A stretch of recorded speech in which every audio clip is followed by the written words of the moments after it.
আসসালামু আলাইকুম সবাইকে। আজকে আমরা আসছি হচ্ছে আহারঘর। এটা নড়াইল টিটিসির সামনে অবস্থিত।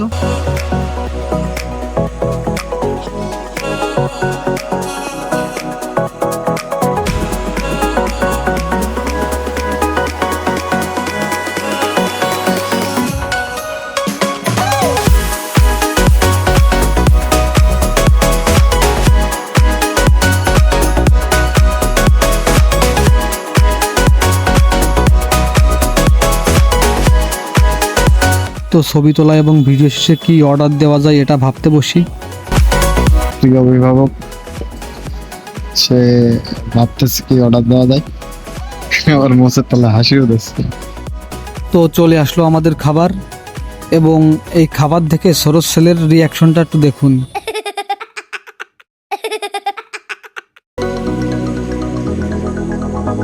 তো খাবার পাওয়ার সাথে সাথেই ক্ষণিকের ছেলে 1 চামচ চাউমিন, এবং সেটা মুখ থেকে শেষ হতে না হতেই আর একটা ফ্রেঞ্চ ফ্রাই খাওয়া শুরু করে। সে যে কি পরিমাণ হাবাইতে সেটা এটা দেখলেই বোঝা যায়।